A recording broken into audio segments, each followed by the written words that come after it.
Coucou les loulous, j'espère que vous allez bien.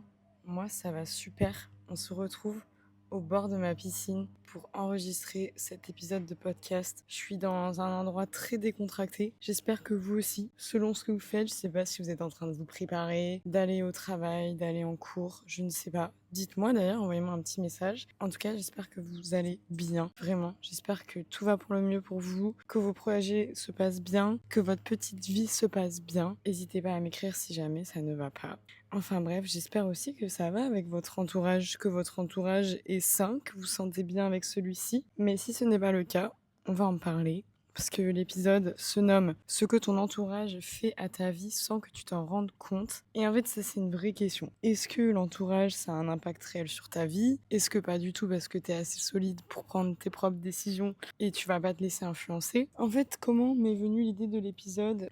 Ça m'est venu avec mes potes que j'ai rencontrés à Bali. Parce que du coup, en arrivant à Bali, je suis venue toute seule de base et je me suis fait un groupe de potes en octobre dernier. Et depuis, on est restés copains, genre vraiment. En fait, des fois, quand t'as pas d'amis et que tu fais des nouvelles connaissances, etc., ça arrive souvent et c'est totalement normal que tu tombes pas de suite sur les bonnes personnes, que tu sois pas de suite avec des gens qui te correspondent, etc. Souvent d'ailleurs, t'as l'impression que c'est un échec. Moi, ça me l'avait fait à Paris, ça. J'avais rencontré des filles et je me sentais pas du tout alignée avec elles. Il n'y avait pas vraiment un vrai feeling, etc. Et du coup, là, à Bali, quand je suis arrivée en octobre, j'ai rencontré des gens et c'est directement, ça a trop bien matché. Vraiment, les mêmes personnes que moi, les mêmes projets, les mêmes envies, les mêmes démons, la même rigueur, la même discipline, etc. Enfin bref, plein d'éléments. Et c'est ça qui a été trop cool. Et en fait, des fois, tellement tu t'entends bien et t'aimes des gens, et bah tu peux t'engrainer dans des trucs, tu peux faire des... Mais en fait, je sais même pas comment expliquer, mais quand tu te ressembles avec des gens et que vous avez les mêmes envies, par exemple les mêmes envies de faire des soirées, les mêmes démons, les mêmes conneries, la même folie, et ben ça peut arriver que l'amitié elle est tellement boostée que tu sais pas si c'est une bonne influence ou une mauvaise influence pour toi. Et moi ici, j'ai que des amis qui sont comme moi. En mode, on a envie de travailler, on a envie d'aller loin dans notre vie, on a des projets, on a tous envie d'être riches, on passe nos journées à taffer, etc. Mais il peut arriver que des fois, on pète les plombs et on s'engraine. On s'engraine dans des trucs de bon, bah venez, on a assez travaillé, venez, on fait soirée, etc. Ce qui nous a des fois emmené dans des situations où on a passé des semaines et des mois sans s'arrêter à faire soirée. Et on se demandait, mais punaise, qu'est-ce qui se passe, etc. Après, je pense que c'était quand même exceptionnel parce que moi, déjà, j'étais en vacances, donc on savait que j'allais partir. Il y avait des gens qui revenaient, etc. Ce qui faisait que on se retrouvait dans des situations où tout était toujours une bonne excuse à faire la fête. Et là, du coup, maintenant, depuis que je suis revenue, je pense qu'on arrive plutôt bien à se canaliser, on arrive plutôt bien à rester sérieux, on arrive à avoir de la rigueur, tout en gardant un équilibre de vie où, si on a envie de sortir, on peut sortir. Mais bref, je pense que dans la finalité, le plus important, c'est d'être avec des gens que vous aimez profondément, dont vous ressentez le besoin de les voir constamment, avec qui vous vous sentez en paix, avec qui vous vous sentez libre, avec qui vous vous sentez respecté, que vous sentez que vos limites sont respectées, etc. Moi, j'ai pas toujours eu un bon entourage et c'est pour ça que dans ma vie, j'ai pas beaucoup de personnes. Hormis ici où j'ai rencontré plein de gens, mais je pense que pour que les gens arrivent ici, il faut que ce soit des gens qui aient déjà fait un travail en amont sur eux-mêmes et c'est pour ça que c'est des personnes qui sont plutôt comme moi et alignées avec moi-même et je sais que c'est pas des gens qui prennent la tête, qui vont être problématiques, qui vont faire des histoires, etc. Donc ça, c'est vraiment cool parce qu'en France, j'avais vraiment du mal à avoir des bonnes relations, des relations solides, des relations sincères avec des gens qui sont sincères, qui te donnent autant que ce que tu peux donner, etc. Mais j'ai quand même eu une période compliquée. Ça a été quand j'ai quitté mon travail et que j'ai commencé à entreprendre, que j'ai commencé à avoir des grands objectifs dans ma vie et que j'ai commencé à vouloir m'entourer d'amis qui étaient dans la même dynamique que moi où j'ai commencé à me sentir un peu frustrée dans mon environnement actuel. Pas à cause de mon environnement, mais plutôt à cause de l'environnement que je n'avais pas encore. En fait, celui que j'avais déjà, c'était pas ça le problème. C'était celui que j'aurais aimé avoir, en plus de celui que j'avais déjà. Des personnes ambitieuses, des personnes qui ont des projets. Même, j'ai tellement noté dans mes notes que je voulais être entourée d'entrepreneurs, travailler avec eux, qu'on ait des journées riches qui puissent m'inspirer, me propulser, etc. Et d'ailleurs, je l'ai trop bien manifesté, je suis trop contente. Et cette période-là a un nom, je crois que ça s'appelle genre la période de vide, quand tu veux entreprendre et que tu ne sais pas comment t'entourer de gens qui font les mêmes choses que toi. Et du coup, pendant cette période, je me sentais trop perdue, je savais pas à qui m'adresser, je savais pas comment faire pour agrandir mon cercle, je savais pas où trouver tous ces entrepreneurs qui pourraient me ressembler, etc. Parce que j'en avais jamais vraiment connu. Et à Paris, j'ai essayé de me faire des copines, mais bon, visiblement, ça n'a pas fonctionné. Et du coup, vraiment, quand je suis arrivée à Bali, et là, j'ai vraiment trouvé mon bonheur. Et incroyable. Enfin bref, concentrons-nous sur l'épisode. Déjà, j'ai une petite phrase d'accroche. Attendez, il y a un petit peu du bruit, mais j'espère que ça va pas trop vous déranger. La phrase, elle est choquante. Vraiment, elle m'a percuté dans la tête. C'est: si tu es toujours le plus ambitieux de la pièce, c'est pas parce que tu es exceptionnel, c'est parce que tu es mal entouré. Elle est incroyable, cette phrase. Dans un premier temps, je voulais vous donner une définition de l'entourage. Qu'est-ce que c'est exactement? L'entourage, c'est l'ensemble des personnes qui influencent ta vie de manière régulière ou significative. Ce ne sont pas seulement tes amis proches, c'est toutes les personnes qui ont un impact sur tes pensées, ton comportement, ton estime, tes décisions, ton niveau d'ambition, ton humeur. Concrètement, ton entourage comprend ta famille, tes amis, ton ou ta partenaire, tes collègues, les personnes avec qui tu passes le plus de temps, mais aussi les personnes que tu consommes en ligne, réseaux, podcasts, créateurs, etc. Et oui, même ça en fait partie, parce que l'exposition répétée crée de l'influence, et ça fait également partie de ton entourage. Pourquoi l'entourage, il est important? En fait, l'humain est un être social. Le cerveau s'adapte toujours à son environnement. On adapte les normes, les standards, les peurs,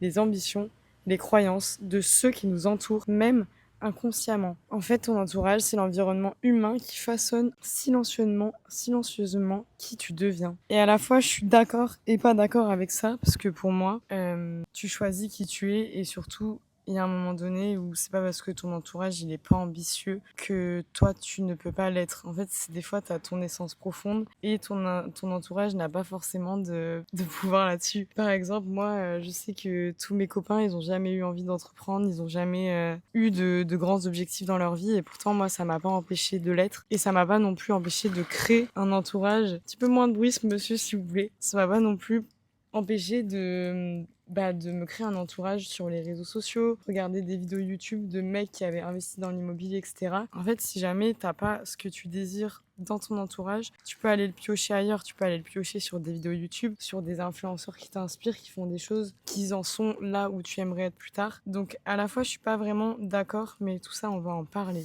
Une nuance qui est importante, du coup, ton entourage ne détermine pas ton identité, mais il influence fortement ton niveau de confort, ton niveau d'audace et ce que tu crois possible. Je pense que ça, c'est vrai dans le cas où t'es quelqu'un qui fait pas grand-chose, mais imaginons t'es entouré de gens qui font que travailler, etc. Nanana, tu vas forcément finir par faire la même chose. Mais je ne pense pas que, enfin, en tout cas pour moi, l'inverse me concernant n'est pas possible, parce que si je suis entourée de gens qui travaillent pas, moi je sais ce que je dois faire, je connais mes objectifs, je sais que mon entourage ne m'influencera pas à ce niveau-là. Mais ça c'est parce que moi j'ai travaillé sur ma force mentale à ce niveau-là, et que j'ai été surtout habituée à être entourée de gens qui étaient différents de moi. Donc je pense pas que c'est vraiment un grand impact. Par contre, dans le sens inverse, ça peut avoir un grand impact dans le sens où si tu traînes qu'avec des gens qui travaillent, qui vont à la salle, qui font plein de choses que toi t'aimerais faire, et bien là ça va te propulser, et ça c'est une certitude. Donc je pense que dans le bon côté des choses, l'entourage peut te propulser, et dans le mauvais côté des choses, il peut te desservir si t'es déjà faible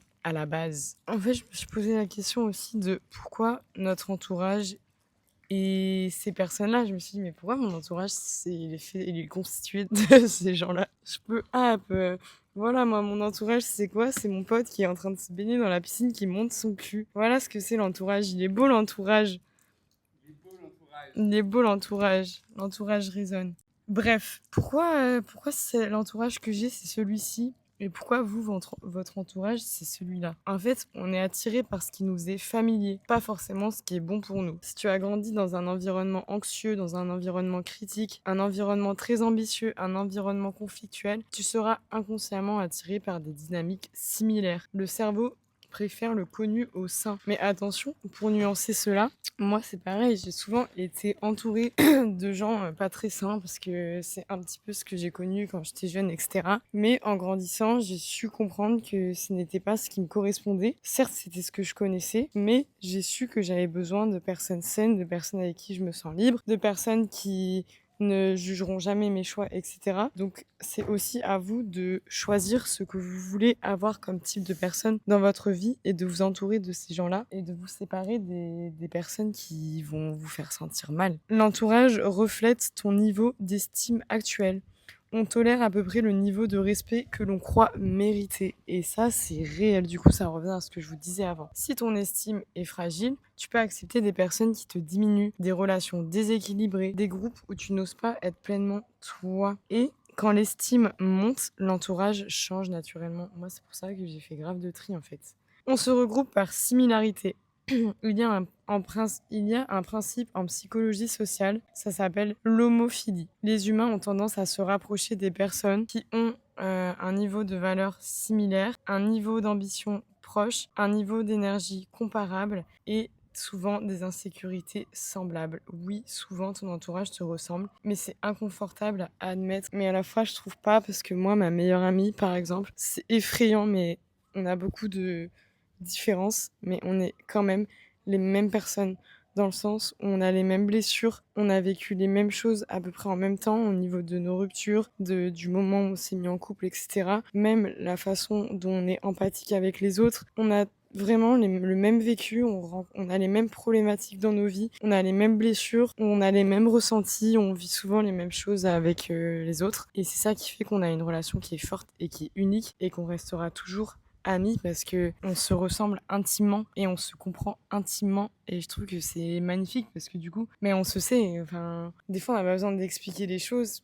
là où un autre être humain à qui tu les expliquerais comprendrait pas. Ben là en fait on se comprend et je trouve que c'est incroyable comme relation. Aussi les connexions exceptionnelles ne sont pas forcément magiques. Quand tu as une connexion forte avec quelqu'un, c'est souvent comme je vous disais parce que vos blessures résonnent, vos valeurs sont alignées, vos rythmes émotionnels sont compatibles, vos niveaux de conscience sont proches et on appelle ça la résonance. Ce n'est pas le hasard, c'est une compatibilité profonde. Il y a aussi le hasard. Il joue un rôle, mais pas le maintien. Oui, tu peux rencontrer quelqu'un par hasard, mais si la situation dure, c'est qu'il y a un échange de valeurs, un équilibre, une reconnaissance mutuelle et un besoin comblé des deux côtés. Et ça, c'est incroyable. Sinon, le lien se dissout. Et c'est aussi ce qui fait l'amitié finalement. Pourquoi certains groupes d'amis et pas d'autres ? Parce que chaque groupe satisfait un besoin, une appartenance, une validation, une stimulation intellectuelle, une sécurité, une distraction, de l'ambition. On ne choisit pas seulement des personnes, on choisit ce qu'elles activent en nous. En fait, ton entourage y reflète ce que tu tolères, ce que tu cherches, ce que tu crois mériter et ton niveau actuel de conscience. Quand tu changes intérieurement, certaines relations deviennent inconfortables et d'autres apparaissent. Mais surtout, il y en a qui disparaissent. Ton entourage, c'est pas un accident, c'est pas du hasard, il est souvent le miroir de ton niveau actuel. Et en fait, tu attires rarement au-dessus de ce que tu crois mériter. Je me suis aussi demandé pourquoi notre entourage nous impactait autant. En fait, il y a aussi un truc, ça s'appelle le mimétisme inconscient. C'est quelque chose où en fait, on va imiter inconsciemment et naturellement les attitudes, le langage, les standards, les croyances de notre entourage. Et en fait, c'est de la contagion comportementale. Si tu es entouré de personnes négatives, plaintives, passives, tu normalises ces comportements. Ou alors, tu les imites. À l'inverse, si tu es entouré de gens qui vont tout le temps à la salle, etc., mais tu vas vouloir imiter ces comportements. Et c'est aussi pour ça que souvent, tu vas prendre des tics de langage de tel ou tel pote à toi. Aussi, l'entourage a autant d'impact par la normalisation. Ce qui est normal autour de toi devient normal pour toi. Si ton entourage se contente du minimum, critique ceux qui réussissent, a peur du changement, tu risques inconsciemment de t'ajuster ou non. Juste si tu es solide, tu risques de changer d'entourage finalement. Aussi par validation ou invalidation. Si on te répète tu es trop ambitieux, tu te prends pour qui, reste à ta place, ton estime peut se contracter. Et à l'inverse, ton entourage un entourage qui encourage, élargit ton champ de possibilités. Et ça, c'est tellement ce qui se passe à Bali, que ce soit un entourage proche ou pas du tout, des gens juste que tu vas croiser qu'une seule fois en soirée, etc. Ici, les gens t'encouragent tellement et ce qui fait que ça va élargir ton champ des possibles, mais d'une manière qui est indescriptible. Aussi, l'entourage a autant d'impact par énergie émotionnelle. Les émotions sont contagieuses. Un environnement anxieux augmente ton stress. Un environnement stable t'apaise. Est-ce que ça veut dire qu'on en est prisonnier? Est-ce que ça veut dire qu'on en est prisonnier? Non, mais ça veut dire que tu es influencé, même si tu te crois indépendant. La maturité consiste à choisir consciemment son environnement.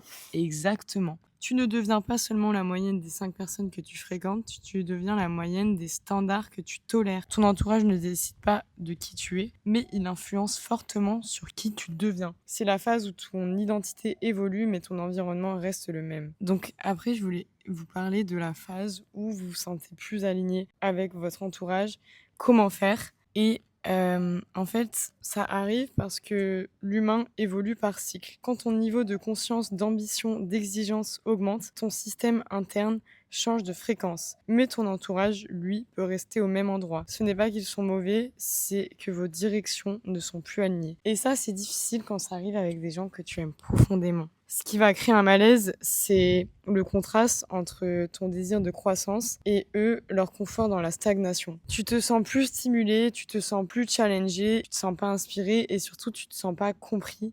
Tu te sens frustré et ça va créer une tension intérieure. Et du coup, tu vas être face à un dilemme où tu vas te dire, en fait, tu vas ressentir la culpabilité, tu vas avoir peur de paraître trop prétentieux, tu vas avoir peur de les abandonner et surtout, enfin, tu vas te sentir coupable, quoi. Mais en réalité, c'est bon signe, ce genre de période. Et c'est pas parce que tu ressens tout ça que tu dois te séparer de ces personnes. Et on ne peut pas grandir tout en restant exactement dans le même environnement mental. Si ton entourage parle beaucoup de projets mais n'agit jamais, critique ceux qui osent, minimise l'ambition, normalise la médiocrité, ton énergie finit par se contracter, même inconsciemment. Et du coup, à ce stade, tu as 3 options. Soit te réduire pour rester confortable dans le groupe, soit les pousser à évoluer. Et moi, c'est ce que j'ai essayé de faire. Et c'est souvent inefficace et très frustrant. Et surtout, tu perds ton énergie pour rien. Ou alors évoluer et accepter que certaines connexions changent. C'est une phase de transition, pas forcément une rupture, mais un réalignement progressif. Et même si vous ne le voyez pas encore, je vous assure que ça va être hyper bénéfique pour la suite et c'est essentiel pour avancer dans la vie. On ne quitte pas toujours des gens parce qu'ils sont mauvais, parfois on s'éloigne parce qu'on change. Et si tu veux une vie différente, ton environnement ne peut pas rester identique. On peut pas contrôler les autres, on peut seulement contrôler ses standards. En fait, il faut comprendre aussi ce qui t'impacte vraiment. Du coup, je me suis posé la question de comment ne plus être affecté ou influencé de la mauvaise façon par ton entourage. Déjà, c'est comprendre qu'est-ce qui t'impacte vraiment dans ton entourage. Est-ce que c'est le fait qu'ils sortent beaucoup, qu'ils travaillent moins? Qu'est-ce que c'est en fait? L'environnement influence quand il devient la norme interne. Et surtout, je pense que le plus important, c'est d'être conscient de ce qui ne va pas dans ton entourage pour pouvoir soit te rapprocher des meilleures personnes, soit t'éloigner des personnes actuelles qui ne te correspondent plus. Il va falloir que tu définisses ton propre standard. Par exemple, écris noir sur blanc combien d'heures je veux travailler par semaine, combien de soirées je veux faire, à quoi ressemble ma discipline, quel est mon objectif dans 1 an. Et en fait, c'est de suivre tes standards et du coup de ne pas laisser ton entourage impacter tes standards. Parce que si tu connais tes standards, ça peut être très difficile pour l'extérieur de t'impacter. Si tu sais où tu veux aller, que tu agis en conséquence tous les jours, ça veut dire que tu es assez solide pour ne pas te laisser influencer par ton environnement. Aussi, arrête de vouloir être validé par eux. Souvent, on est impacté parce qu'on veut qu'ils comprennent, qu'ils approuvent, qu'ils respectent nos choix. Mais la maturité, c'est d'accepter que je n'ai pas besoin de mon entourage, je n'ai pas besoin que mon entourage valide ma discipline. Il va falloir apprendre à dire non sans justification. Tu n'es pas obligé de suivre toutes les sorties, toutes les invitations, toutes les dynamiques. Un simple non, j'ai autre chose à faire, ça suffit. Et surtout, si ce sont des bonnes personnes dans ton entourage, ils vont respecter tes limites. Ne pas mépriser, mais ne pas absorber. En fait, il faut pas devenir arrogant. Ils ont leur rythme, tu as le tien. Tu peux les aimer, rire avec eux, partager des moments sans adopter leur cadence. Et ça, c'est réel. Il va falloir créer un second cercle. Si jamais le cercle dans lequel tu te trouves ne te correspond pas. T'es pas obligé de tout copier, mais tu peux ajouter des personnes ambitieuses, des mentors, des communautés alignées, des environnements stimulants par exemple un café d'entrepreneur. On ne remplace pas, on élargit et c'est exactement ce que j'ai fait. Te rappeler pourquoi. Quand la tentation arrive, demande-toi, est-ce que ça me rapproche ou m'éloigne de ce que je veux être? La discipline devient plus forte que la pression sociale. L'entourage t'impacte seulement si ton identité est encore fragile. Quand ton identité devient claire, leur rythme ne te dérègle plus, leur choix ne t'influence pas et tu n'as pas besoin de te justifier. Tu peux rester dans un environnement différent tant que tu ne te laisses pas son standard devenir le tien. Ce n'est pas l'entourage qui te ralentit, c'est l'absence de standard clair. Je me suis aussi demandé comment faire quand on a un environnement où on va rester souvent avec des gens et qu'il y en a, des fois, ils vont être de mauvaise humeur, ils vont être un petit peu plus négatifs parce qu'il leur arrivait telle ou telle chose dans leur vie. En fait, comment faire pour vivre sans se laisser impacter ou absorber par les émotions des autres? En fait, c'est normal parce que les émotions sont contagieuses. Et c'est comme je vous disais, la contagion émotionnelle. Si quelqu'un est irritable, stressé, pessimiste, dramatique, ton système nerveux peut s'aligner sur le sien. Et si tu es pas stable intérieurement, tu vas absorber. Donc comment se protéger concrètement? Il va falloir faire la différence entre empathie et absorption. Empathie, c'est le fait de comprendre et l'absorption, c'est le fait de trop porter. Tu peux comprendre que quelqu'un va mal sans prendre l'émotion comme la tienne. Et ça, c'est quelque chose que je fais beaucoup. Souvent, je vais prendre les problèmes des autres comme si c'était les miens. En fait, répète-toi intérieurement, ce n'est pas à moi. Il va falloir que tu renforces ton état avant d'entrer en contact avec ces personnes. Avant de voir quelqu'un de lourd émotionnellement, protège-toi et si tu es fébrile, tu as le droit de voir cette personne dans un autre moment. Aussi, il va falloir ne pas te sentir responsable de sauver la personne. Beaucoup de personnes sensibles tombent dans le fait de vouloir absolument conseiller, réparer, absorber, porter. Tu n'es pas un centre de réhabilitation émotionnelle. Il va falloir que tu poses des limites énergétiques. Tu peux dire, je ne peux pas en parler maintenant, je préfère qu'on change de sujet, je comprends mais je ne peux pas porter ça calmement. Tu vas aussi pouvoir limiter l'exposition si quelqu'un est constamment négatif, dramatique, pessimiste. Réduis la durée des échanges, la fréquence et l'intensité. Protéger ton énergie n'est pas cruel. Et aussi ne pas nourrir la négativité. Ne relance pas les sujets toxiques, ne valide pas les pensées catastrophiques, n'entre pas dans la plainte constante et te reconnecter à toi après. Après un échange lourd, tu peux aller marcher, respirer, écrire, faire des choses qui te plaisent, écouter une musique qui te rassure. Reviens à ton centre. Tu ne peux pas empêcher quelqu'un d'être négatif, mais tu peux empêcher son état de devenir le tien. Et ça, c'est grave réel. Enfin bref, les loulous, que dire de plus pour conclure cet épisode, hormis le fait que l'entourage peut t'influencer si t'es pas encore au clair avec ce que tu veux dans ta vie. C'est sûr que ça peut t'influencer si t'es totalement perdu. Si ton environnement ne te convient plus, pas parce qu'il est malsain, mais parce qu'il n'est plus aligné avec toi, tu peux élargir ton cercle et aller à la rencontre de d'autres personnes. Et si jamais ton environnement ne te convient plus parce qu'il n'est plus sain pour toi et qu'il te cause du tort, tu as totalement le droit de le laisser. Et c'est pas parce que tu es seul que tu vas le rester toute ta vie. Et parfois, il faut passer par des périodes où on est seul pour rencontrer les personnes qui vont rester avec vous toute la vie. Enfin bref les loulous, j'espère que cet épisode vous aura plu, qu'il vous aura un petit peu aidé. N'oubliez pas de noter tous vos standards et de les suivre pour ne jamais vous laisser influencer par votre environnement. Et enfin bref, moi les loulous, en attendant la semaine prochaine, je vous fais des gros bisous.